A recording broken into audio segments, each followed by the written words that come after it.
പ്രതികൂല സാഹചര്യങ്ങളിലെ മനക്കരുത്ത്, ദൃഢനിശ്ചയം, ശക്തമായ നേതൃപാഠവും അതാണ് 75 മോദി വർഷങ്ങൾ. 75ാം പിറന്നാൾ ദിനത്തിലും പ്രധാനമന്ത്രി വിശ്രമമില്ലാതെ തന്റെ ഉത്തരവാദിത്തങ്ങളിൽ മുഴുകുമ്പോൾ മോദി വേഗതയിൽ രാജ്യം മുന്നോട്ട് കുതിക്കുന്നു എന്ന് അവകാശപ്പെടുകയാണ് BJP.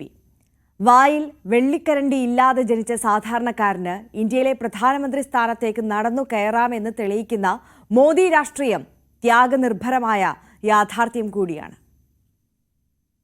मैं नरेंद्र दामोदर दास मोदी जब भी प्रधानमंत्री के रूप में अपने कर्तव्यों के सम्यक निर्वहन के लिए ऐसा करना अपेक्षित हो. 2014 മെയ് 26 ഇന്ത്യൻ ചരിത്രത്തിലെ സുപ്രധാനമായ ഒരു ഏടാണ്.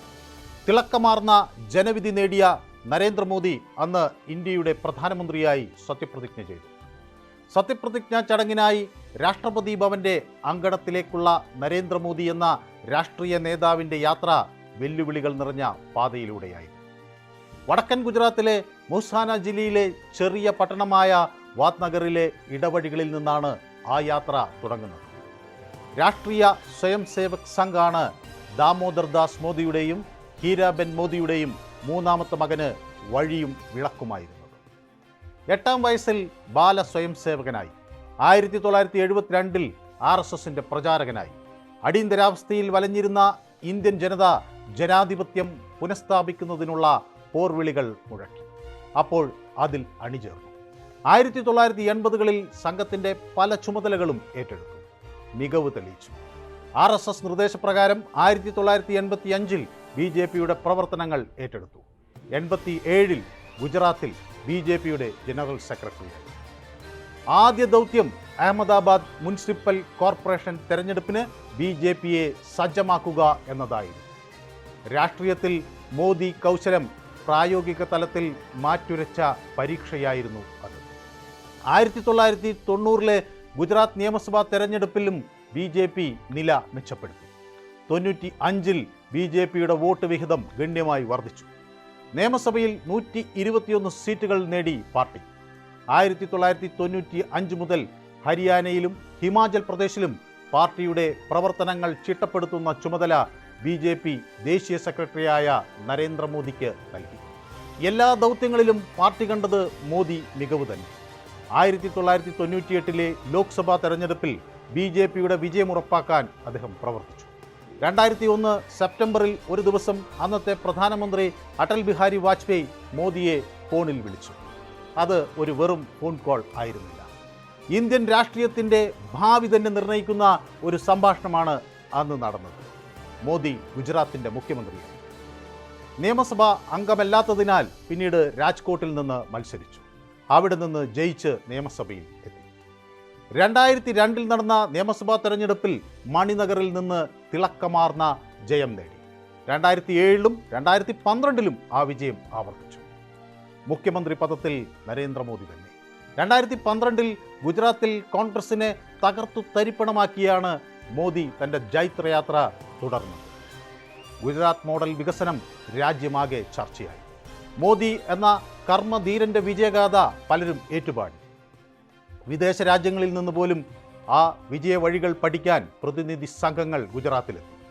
ഗുജറാത്ത് മോഡൽ വികസനം രാജ്യത്തിന് തന്നെ അഭിമാനമായി. ഇക്കാലത്താണ് നരേന്ദ്രമോദിയെ രാജ്യത്തിൻ്റെ പ്രധാനമന്ത്രിയായി BJP ഉയർത്തിക്കാണിക്കുന്നത്. ഗുജറാത്തിലെ മണിനഗറിൽ നിന്ന് ഇന്ദ്രപ്രസ്ഥത്തിലേക്കുള്ള വഴി അങ്ങനെ തെളിയുകയായി. 2014 ലോക്സഭയിലേക്ക് വാരണാസിയിൽ നിന്നും വഡോദരയിൽ നിന്നും മത്സരിച്ചു. വാരണാസിയിൽ എതിരാളി അരവിന്ദ് കെജ്രിവാൾ, വഡോദരയിൽ കോൺഗ്രസിലെ മധുസൂദനൻ മിസ്ത്രി. ലളിതമായിരുന്നു ഇന്ത്യക്കാർക്ക് മുമ്പിലെ മോദിയുടെ തെരഞ്ഞെടുപ്പ് വാഗ്ദാനം. നല്ല ദിനങ്ങൾ വരും, നിങ്ങളുടെ നല്ല ദിനങ്ങൾ വരും. മോദി വേദികളിൽ ഈ മുദ്രാവാക്യം ഉയർത്തി. മോദി കൗശലത്തിൻ്റെ അപ്രമാദിത്യം ഇന്ത്യൻ രാഷ്ട്രീയത്തിൽ പിന്നെ അരങ്ങു തകർക്കുകയായിരുന്നു. അതിപ്പോഴും അരങ്ങു വാഴുന്നു. നിങ്ങളുടെ കാവൽക്കാരൻ അഥവാ ചൗക്കീദാർ എന്ന് സ്വയം വിശേഷിപ്പിച്ചു പ്രധാനമന്ത്രി. അങ്ങനെ സാധാരണക്കാരിൽ സാധാരണക്കാരനായ ഒരാളാണെന്ന് പൊതുയോഗങ്ങളിൽ പറഞ്ഞു. എല്ലാ യോഗങ്ങളിലും അങ്ങനെ നിറഞ്ഞു നിന്നു പ്രധാനമന്ത്രി. സാമ്പത്തിക ശാക്തീകരണത്തിൻ്റെയും ഹിന്ദു ദേശീയതയുടെയും ശക്തമായ ജനപ്രിയ മിശ്രിതം അതായിരുന്നു തെരഞ്ഞെടുപ്പുകളിൽ എതിരാളികളെ തറപറ്റിച്ച മോദി ഫോർമുല. 2002 ഗുജറാത്ത് കലാപം മോദിയെ വിമർശനങ്ങളുടെ മുൾമുനയിൽ നിർത്തി. അത് മാധ്യമങ്ങളെ എങ്ങനെ നേരിടണം എന്ന പാഠമാണ് നൽകിയത്.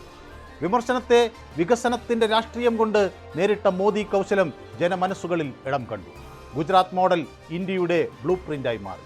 RSSന്റെ രാഷ്ട്രീയ നിലപാടുകൾ കർമ്മപദത്തിലെത്തിക്കാൻ പ്രധാനമന്ത്രിക്ക് കഴിഞ്ഞു. കശ്മീരിൻ്റെ പ്രത്യേക സ്വയംഭരണാവകാശം റദ്ദാക്കി. പൗരത്വ നിയമ ഭേദഗതി സർക്കാർ നടപ്പിലാക്കി. അയോധ്യയിൽ രാമക്ഷേത്രം നിർമ്മിച്ചു. അങ്ങനെ പലതും. അതോടൊപ്പം ലോകത്തിലെ ഏറ്റവും ജനപ്രിയനായ നേതാക്കളിൽ ഒരാളായി കൂടി മാറി പ്രധാനമന്ത്രി നരേന്ദ്രമോദി. ഇന്ത്യ G20യുടെ പ്രസിഡന്റായിരുന്ന കാലത്ത് വിശ്വഗുരു എന്ന ദർശനം മുന്നോട്ട് വെച്ചു. മോദിയെ ഇന്ത്യയുടെ ആഗോള അഭിമാനത്തിൻ്റെയും സുരക്ഷയുടെയും സൂക്ഷിപ്പുകാരനായി ചിത്രീകരിച്ചു BJP.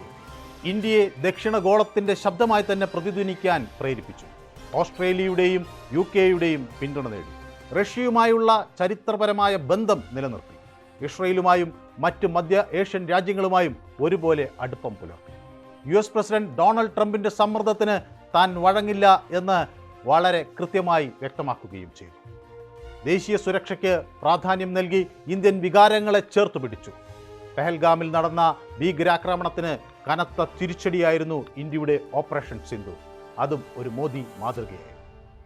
സബ്കാ സാത്ത്, സബ്കാ വികാസ്, സബ്കാ വിശ്വാസ്, സബ്കാ പ്രയാസ് അതായിരുന്നു മോദി രാഷ്ട്രീയത്തിൻ്റെ മുദ്രാവാക്യം. ഇന്ത്യ ലോകത്തിലെ മൂന്നാമത്തെ വലിയ സമ്പദ് ശക്തിയായി മാറും എന്ന് അദ്ദേഹം പ്രഖ്യാപിച്ചു. 2047ഓടെ ഒരു വികസിത രാഷ്ട്രമായി മാറും എന്നും മോദി പറഞ്ഞു. മൂന്നാം തവണ മോദിയെ പരാജയപ്പെടുത്താൻ ബൃഹത് മുന്നണി തന്നെയാണ് എതിർപക്ഷത്ത് രൂപം കൊണ്ടത്. 400 സീറ്റുകൾ എന്ന പ്രതീക്ഷ തെറ്റി. പക്ഷേ സർക്കാർ രൂപീകരിക്കാൻ അദ്ദേഹത്തിന് കഴിഞ്ഞു. ജനതാദൾ യുണൈറ്റഡിനെയും തെലുങ്കുദേശം പാർട്ടിയെയുമൊക്കെ സഖ്യകക്ഷികളായി ആശ്രയിക്കേണ്ടി വന്നു. അതോടെ മോദി യുഗം അവസാനിച്ചു എന്ന് ചിലർ കരുതി. അങ്ങനെ വാദിച്ച വിമർശകരും ഉണ്ടായിരുന്നു. പക്ഷേ മോദിയുടെ പൊതുപരിപാടികളിൽ ജനം തടിച്ചുകൂടി. സോഷ്യൽ മീഡിയ പ്രചാരണങ്ങളിൽ സ്വാധീനം കുറഞ്ഞില്ല. പിന്നീട് നടന്ന പൊതു തെരഞ്ഞെടുപ്പുകളിലും മോദി തന്നെയായിരുന്നു സ്റ്റാർ ക്യാമ്പയിനർ. എല്ലാ തെരഞ്ഞെടുപ്പുകളിലും പാർട്ടിയുടെ മുഖം നരേന്ദ്ര ദാമോദർ ദാസ് മോദി തന്നെ. കോൺഗ്രസ് വിജയിച്ചിരുന്ന ഹരിയാന പോലുള്ള സംസ്ഥാനങ്ങളിൽ തുടർച്ചയായി മൂന്നാം തവണയും അധികാരത്തിലെത്താൻ BJPക്ക് കഴിഞ്ഞു. മഹാരാഷ്ട്ര പോലുള്ള പ്രധാന സംസ്ഥാനം പിടിച്ചടക്കാനും കഴിഞ്ഞു.